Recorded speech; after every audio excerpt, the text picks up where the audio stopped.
বিকেলবেলা উঠে দেখি দিন্না এখানে মালপোয়া বানানো সব কিছু অ্যারেঞ্জমেন্টস করে ফেলেছে।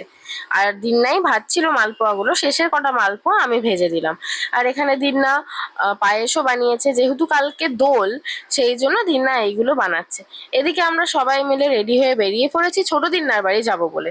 তো এখানে আমরা চলেও এসেছি, আর এই যে পুপুকে চাবিটা দিয়েছে, ও চাবি খুলে ঢুকলো, আর আমি এখানে লাস্টে, সবার লাস্টে তালা মেরে তারপরে ওপরে গেলাম। তো এইদিকে সবাই এসে গরমে হাঁপিয়ে গেছে, তাই জন্য সবাই আগে ফ্যানের তলায় একটু বসলো। এইদিকে আমি রান্নাঘরে এসে দেখি ছোট দিনা এক কড়াই ঘুগনি বানিয়েছে আমাদের জন্য, আর এদিকে পেঁয়াজ লেবু এগুলো কাটছে।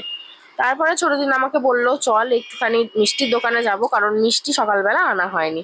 তাই আমি আর ছোট দিন না বেরিয়ে পড়লাম একটু মিষ্টি আনতে।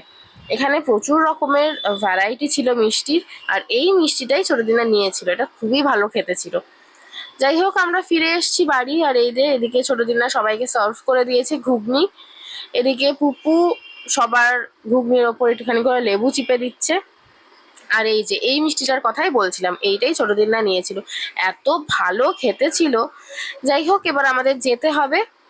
বাড়ি এসে দেখি এদিকে টুপাইদি আর মানি চলে এসেছে।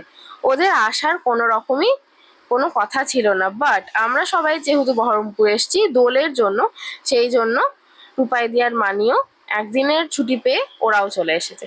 এখানে তো যথারীতি সবাই মিলে বসে গল্প গুজব হচ্ছে। তারপরে আমি পুপু টুপাইদি আর মানি একটু বেরোলাম আবির কিনতে, কারণ কালকে দোল সেই জন্য কিছু আবির তো কিনতেই হতো। তাই আমরা বেরিয়ে পড়লাম, আর এখানে অনেক রং ছিল আবিরের। তো আমরা বেছে বেছে 4-5টা রং নিলাম আর কি।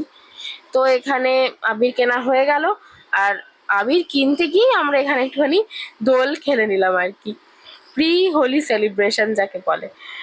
যাই হোক এখানে আমরা অ্যাকচুয়ালি রংগুলো টেস্ট করছিলাম দিয়ে দিয়ে, যে কেমন কোনটার কি কালার। এখানে টুপাইতে একটা ছোট্ট পিচকারি নিয়ে এসেছে, যেটা মাকে দিয়ে বলছে এটা তুমি হোলি খেলবে এটা দিয়ে। যাই হোক এখানে মেশোও চলে এসেছে, সবাই মিলে কালকে হোলিটা ভালোই কাটবে। দেখা হচ্ছে হোলির ভ্লগে খুব তাড়াতাড়ি। টাটা।